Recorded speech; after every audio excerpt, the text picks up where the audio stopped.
ದೆಹಲಿ ಪ್ರವಾಸದ ಬಳಿಕವೂ DCM DK ಅವರಲ್ಲಿ ಉತ್ಸಾಹ ಕಾಣಿಸ್ತಾ ಇಲ್ಲ.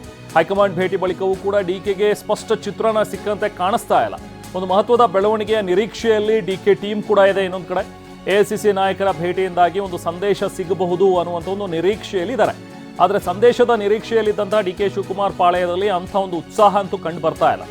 ದೆಹಲಿ ಭೇಟಿ ಕೇವಲ ಒಂದು ಓಡಾಟಕ್ಕೆ ಮಾತ್ರ ಸೀಮಿತ ಆಯಿತು. ಅಸ್ಸಾಂ ಎಲೆಕ್ಷನ್ ಬಗ್ಗೆ ಚರ್ಚೆಗೆ ಮಾತ್ರ ಸೀಮಿತ ಆಯಿತು.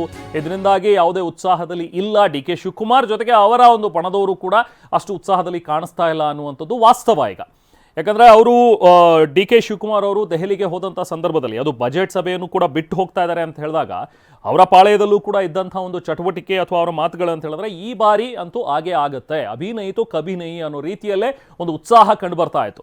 ಬಹುಶಃ ಈ ಬಾರಿ ವಾಪಸ್ ದೆಹಲಿಯಿಂದ ಬರೋ ಅಷ್ಟರಲ್ಲಿ ಒಂದು ಗುಡ್ ನ್ಯೂಸನ್ನು ತರ್ತಾರೆ ನಮ್ಮ ಟೀಮ್ಗೆ ಅನ್ನುವಂಥದ್ದು ರೀತಿಯಲ್ಲಿ ಡಿ ಕೆ ಶಿವಕುಮಾರ್ ಅವರ ಟೀಮ್ನಲ್ಲಿ ಅಥವಾ ಅವರ ಒಂದು ಜೊತೆ ಗುರುತಿಸ್ಕೊಂಡಿರುವಂಥ ಕೆಲವೊಂದಷ್ಟು ಜನ ಶಾಸಕರಲ್ಲಿ ಒಂದು ಆಸೆ ಇತ್ತು. ಆದರೆ ಬಜೆಟ್ ಮುಂಚಿತವಾಗಿ ಎಲ್ಲ ಇತ್ಯರ್ಥ ಆಗಬೇಕು ಅನ್ನೋದನ್ನು ಕೂಡ ಪಟ್ಟು ಹಿಡಿದಿದ್ದಾರೆ.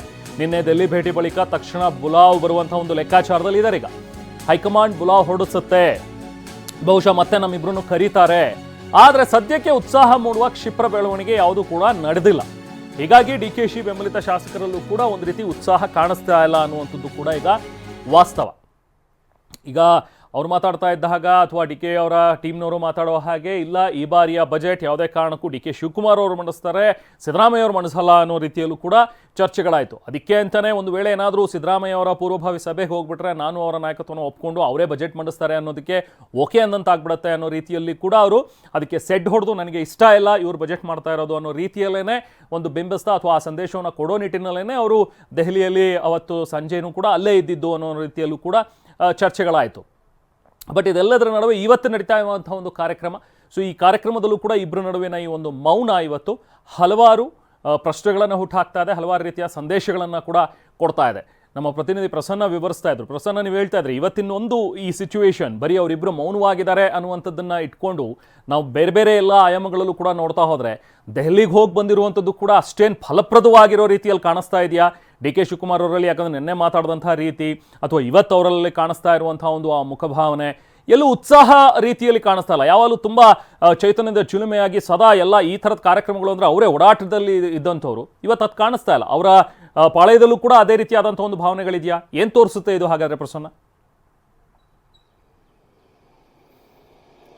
ರೆಹಮಾನ್, ನಿನ್ನೆ ಮತ್ತು ಮೊನ್ನೆ 2 ದಿನಗಳ ಕಾಲ ಡಿ ಕೆ ಶಿವಕುಮಾರ್ ಅವರು ದೆಹಲಿಯಲ್ಲಿಯೇ ವಾಸ್ತವ್ಯವನ್ನು ಹೂಡಿದ್ರು.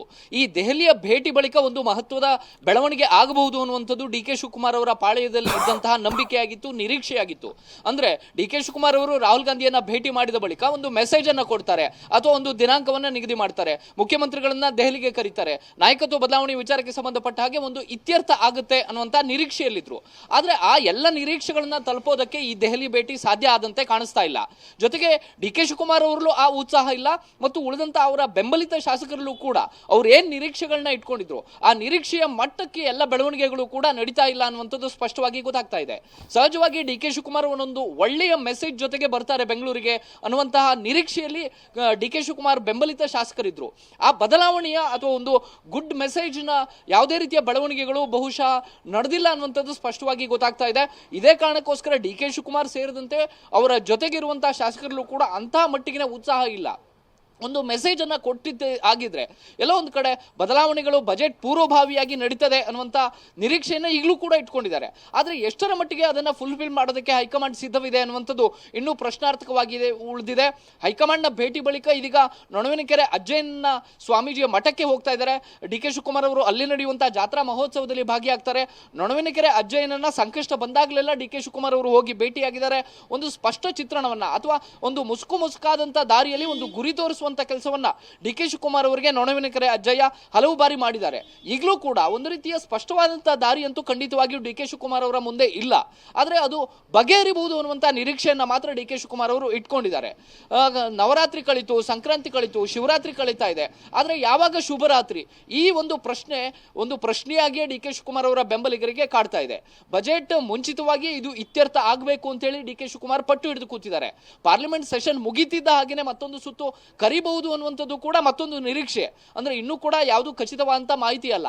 ಅಂದ್ರೆ ಎಲ್ಲೋ ಒಂದ್ ಕಡೆ ರಾಹುಲ್ ಗಾಂಧಿ ಮನಸ್ಸು ಮಾಡಬೇಕು. ಆ ಮನಸ್ಸು ಮಾಡೋದಕ್ಕೆ ರಾಹುಲ್ ಗಾಂಧಿಗೆ ಮನವರಿಕೆ ಮಾಡಿಕೊಡುವಂತ ಕೆಲಸವನ್ನ ಡಿ ಕೆ ಶಿವಕುಮಾರ್ ಅವರು ಮಾಡ್ತಾ ಇದ್ದಾರೆ.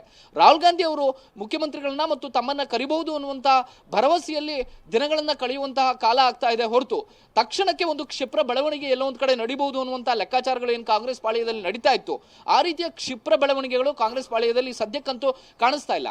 ಮುಖ್ಯಮಂತ್ರಿಗಳು ಬಜೆಟ್ ಪೂರ್ವಭಾವಿ ಸಭೆಯನ್ನ ಮ್ಯಾರಥಾನ್ ಮೀಟಿಂಗ್ ಗಳನ್ನ ನಡೆಸ್ತಾ ಇದ್ದಾರೆ. ಆ ಮೂಲಕ ಡಿ ಕೆ ಶಿವಕುಮಾರ್ ಅವರ ಪಾಳ್ಯಕ್ಕೆ ಅಥವಾ ಹೈಕಮಾಂಡ್ಗೆ ಒಂದು ಸ್ಪಷ್ಟ ಸಂದೇಶ ಸಿದ್ದರಾಮಯ್ಯ ಅವರ ಕಡೆಯಿಂದ ಪಾಸ್ ಆಗ್ತಾ ಇದೆ. ಆದ್ರೆ ಯಾವಾಗ ಬದಲಾವಣೆ ಅನ್ನುವಂತ ಪ್ರಶ್ನೆಗೆ ಮಾತ್ರ ಇನ್ನೂ ಕೂಡ ಉತ್ತರ ಸಿಗ್ತಾ ಇಲ್ಲ Rehman. Right, thank you Prasanna.